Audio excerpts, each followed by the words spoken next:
Hello everyone, कैसे हैं आप सब। उम्मीद करती हूँ आप लोग बहुत अच्छे होंगे। तो आज जो हम लोग पॉलीमर चैप्टर कर रहे थे एचटेट की सीरीज में, ये एचटेट के हैंड रिटन नोट्स हैं और ये एनसीईआरटी बेस्ड हैं टोटली। तो इसमें जो है हम लोग पॉलीमर चैप्टर जो है हमने स्टार्ट किया था। हमने लास्ट क्लास में पॉलीमर का जनरल डिस्क्रिप्शन और उसके साथ साथ उसकी जो क्लासिफिकेशन है पॉलीमर्स की वो की थी। तो आज हम लोग टाइप्स ऑफ पॉलीमराइजेशन रिएक्शन जो है वो स्टार्ट करेंगे। तो यहाँ पर देखिए, सबसे पहली जो है टाइप वो क्या है, addition polymerisation. Addition polymerisation reaction क्या होती है, जब मॉलिक्यूल्स मतलब कि जो मोनोमर्स होते हैं चाहे वो सेम हो, मतलब कि जैसे इथीन है, ethene plus ethene same monomers हों, या फिर अलग अलग मोनोमर्स हों, जैसे ethene plus adipic acid plus मतलब अलग अलग इस टाइप से अलग अलग जो मोनोमर्स अगर ऐड होते हैं, तो चाहे सेम मोनोमर्स ऐड हो चाहे डिफरेंट मोनोमर्स ऐड हो, ठीक है। जब ये लार्ज स्केल पर इनका एडिशन होता है तो इस टाइप की रिएक्शन को पॉलीमराइजेशन रिएक्शन जो है बोला जाता है, ठीक है। तो इसके बाद जो है पहली जो पॉलीमराइजेशन रिएक्शन है उसमें हम लोगों को करना है free radical mechanism. Free radical mechanism में क्या होते हैं, 3 स्टेप होते हैं। एक तो होता है चेन इनिशिएटर स्टेप, एक होता है चेन प्रोपोगेटिंग स्टेप और एक होता है चेन टर्मिनेटिंग स्टेप। तो चेन इनिशिएशन स्टेप में देखिए, चेन इनिशिएशन स्टेप्स में जनरली क्या होगा, मतलब कि जो चेन है, जैसे कि आप यहाँ पर ये जो मॉलिक्यूल देख पा रहे हैं C6H5 C double bond O और इधर O और इधर ये सेम जो है यहाँ पर रिपीटेड है। तो यहाँ से क्या किया गया है, इसको जो है फ्री रेडिकल है ना, फ्री रेडिकल में क्या होता है, यहाँ पर मान लो दो जो हैं क्या थे, ये बॉन्ड जो है ब्रेक होता है और इसके जो ये बॉन्ड ब्रेक हुआ है इसके बाद जो एक बॉन्ड में 2 इलेक्ट्रॉन्स होते हैं, तो वो इलेक्ट्रॉन्स जो है, एक इलेक्ट्रॉन इसके पास चला गया इस O के पास और एक इलेक्ट्रॉन इस O के पास चला गया। तो यहाँ पर जो है ये 266H5 CO single bond O और ऊपर जो है ये फ्री रेडिकल आ गया, ठीक है। अब जो है आगे हम लोग जब दोबारा से इसको जो है ब्रेकिंग करते हैं तो यहाँ से ये CO2 जो है ये निकल जाएगा और ये फ्री रेडिकल जो है किस पे आ जाएगा, C6H5 पे आ जाएगा। तो यहाँ पर ये फ्री रेडिकल आ गया। उसके बाद जब ये C6H5 है फ्री रेडिकल, इसमें जो है जब इथीन को ऐड किया तो यहाँ पर जो है इस टाइप से फॉर्मेशन होगी, C6H5CH CH2 और ऊपर फ्री रेडिकल। तो ये चेन इनिशिएटिंग स्टेप है। इसके बाद फ्री रेडिकल मैकेनिज्म में अगला क्या है, चेन प्रोपोगेटिंग स्टेप होता है। चेन प्रोपोगेटिंग मतलब चेन इनिशिएशन में तो क्या हुआ, चेन भाई शुरू हुई है, उसके बाद चेन प्रोपोगेटिंग में क्या होगा, आगे जो है चेन वो ग्रो करेगी। तो यहाँ पर देखो C6H5 CH2 CH2 डॉट, ये वही मॉलिक्यूल है जो हमने पीछे देखा था अभी, इसी में हम लोग प्रोपोगेशन करा रहे हैं। तो दोबारा से इसके अंदर मैंने मिथीन को ऐड कर दिया, इथीन को ऐड कर दिया। तो यहाँ पर जो है C6H5 CH2 CH2 CH2 और CH2, मतलब कि इसका बॉन्ड ब्रेक हुआ इस वाले मिथीन का, बीच में से ये वाला जो डबल बॉन्ड है ये सिंगल बॉन्ड ब्रेक हो गया। एक बॉन्ड के ऊपर एक बॉन्ड की जगह पर 2 इलेक्ट्रॉन होते हैं। तो अब ये 2 इलेक्ट्रॉन जो है, एक इस इथीन के पास चला जाता है, एक इसके पास। तो ये इसके पास चला गया CH2 के पास, यहां CH2 था, एक ये CH2 हो गया, उसके बाद इन दोनों का बॉन्ड ब्रेक हुआ और ये फ्री रेडिकल बन गया। इसी तरीके से जब ऐसे ही हम लोग और एडिशन करते रहेंगे तो यहाँ पर जो है इस तरीके से ये प्रोपोगेशन हो जाएगी इस स्टेप की। इसमें हम लोग और इथीन जब ऐड करते रहेंगे तो ऐसा कुछ बन जाएगा। आगे चेन टर्मिनेटिंग स्टेप, जनरली जब टर्मिनेशन कराते हैं इनका तो उसमें क्या होता है, कॉम्बिनेशन होता है फ्री रेडिकल्स का, फ्री रेडिकल्स को कंबाइन, जैसे यहाँ पर 2 फ्री रेडिकल्स हैं, एक ये, इन दोनों को कंबाइन कर दिया। तो कंबाइन करने के बाद ये चेन जो है वो टर्मिनेट हो गई, रुक गई। देखो ये जो है ये बस मैंने आपको जो है एक्सप्लेनेशन के लिए और आपकी मतलब की समझ के लिए बताया है। वैसे एग्जाम में ये सब नहीं पूछा जाता, चेन टर्मिनेटिंग और चेन इनिशिएशन और चेन प्रोपोगेटिंग स्टेप्स ये सब नहीं पूछे जाते। ये बस मैंने आपको वैसे ही एडिशन रिएक्शन क्योंकि करा रहे थे तो उसमें मैंने आपको जस्ट वैसे बताया। अब देखते हैं एग्जाम के पॉइंट ऑफ व्यू से क्या पूछा जाता है। अब इन जो भी हमने अभी एडिशन पॉलीमराइजेशन रिएक्शन देखी है उससे कौन कौन से पॉलीमर्स जो है फॉर्म होते हैं इस टाइप की रिएक्शन से। तो देखो पहला जो है पॉलीथीन, पॉलीथीन जो है वो एडिशन पॉलीमराइजेशन रिएक्शन से बनता है और ये पॉलीथीन 2 टाइप के होते हैं, एक तो लो डेंसिटी पॉलीथीन होता है और एक हाई डेंसिटी पॉलीथीन होता है। तो 2 टाइप के पॉलीथीन होते हैं, एक लो डेंसिटी और एक हाई डेंसिटी। तो यहाँ पर सबसे पहले देखते हैं low density polythene. Low density polythene क्या होते हैं, ये ऑब्टेन होते हैं by polymerisation of ethene under high pressure and temperature in presence of traces of dioxygen और a peroxide initiator या फिर आप इसको कैटलिस्ट भी बोल सकते हो। तो ये क्या होता है, ये लो डेंसिटी पॉलिथीन कैसे ऑब्टेन होते हैं, by polymerisation of ethene. Ethene की जब पॉलीमराइजेशन होगी, मतलब इथीन की जब एडिशन होगी, पॉलीमराइजेशन रिएक्शन होगी, इस तरीके से ethene ethene ethene ethene add होंगे एडिशन पॉलीमराइजेशन रिएक्शन में अंडर हाई प्रेशर और टेम्परेचर में। और कैटलिस्ट क्या होना चाहिए, या तो डाई ऑक्सीजन हो और या फिर क्या हो, पेरोक्साइड जो है वो जो है इन प्रेजेंस ऑफ, इनके प्रेजेंस में ये रिएक्शन होती है।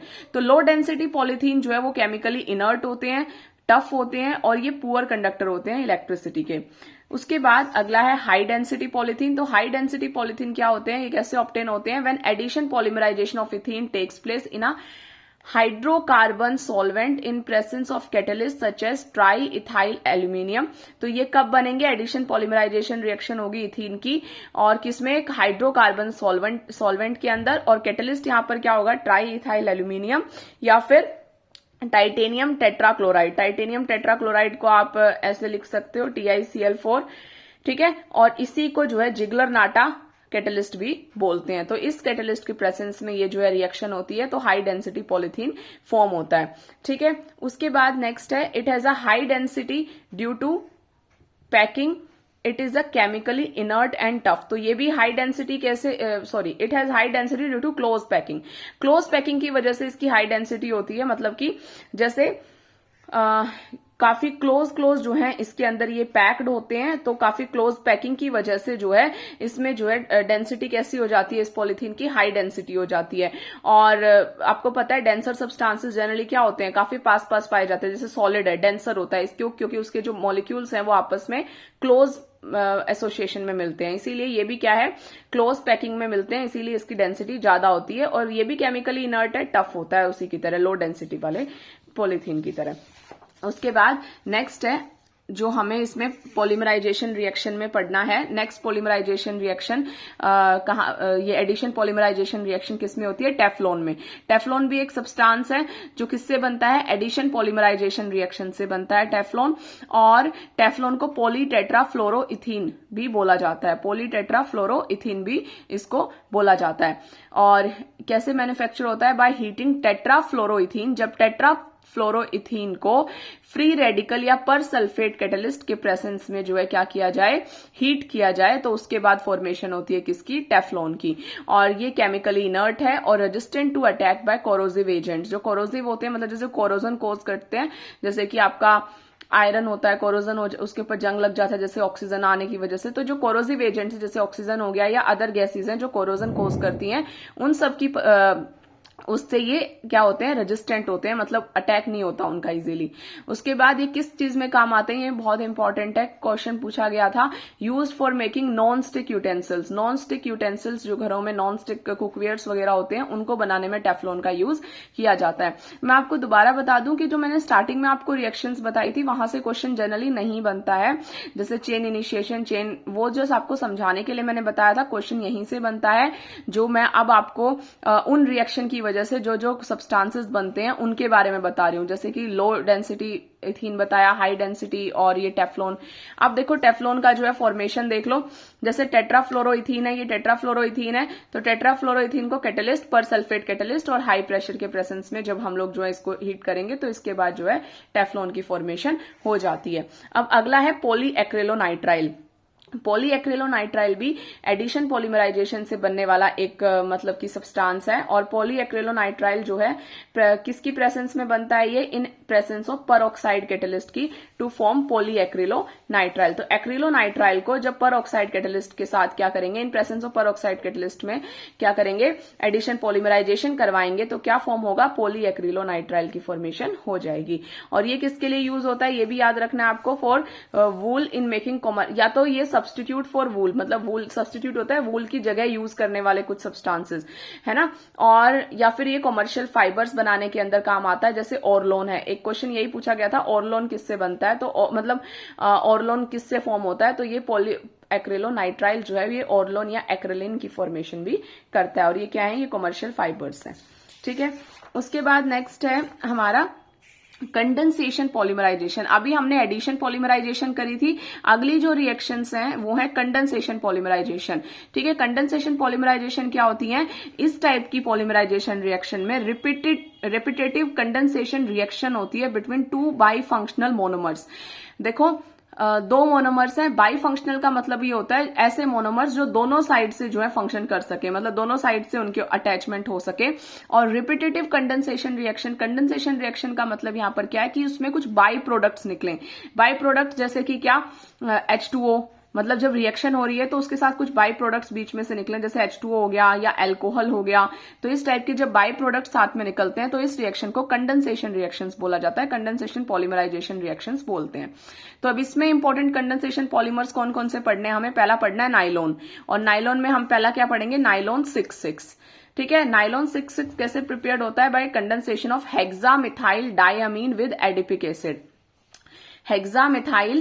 Hexamethylene diamine with adipic acid. आपको जो है ये सब जो मैंने यहां पर ये बनाया, ये सब इनका फॉर्मूला और ये याद करने की जरूरत नहीं है, ये नहीं पूछा जाता, लेकिन आपको जो है ये पता होना चाहिए कि फॉर्म किससे होता है। जैसे मैंने जो ये लाइन लिखी है, prepared by hexamethylene diamine with adipic acid. ठीक है, तो ये हेक्सामिथाइलिन डाइअमीन का फॉर्मूला है, मैंने बस आपकी समझ के लिए यहां लिख दिया, और ये एडिपिक एसिड का फॉर्मूला है। तो यहां पर जो है क्या बन रहा है? नाइलॉन 6,6 है, नाइलॉन 6,6 की फॉर्मेशन हो रही है, ये नाइलॉन 6,6 है।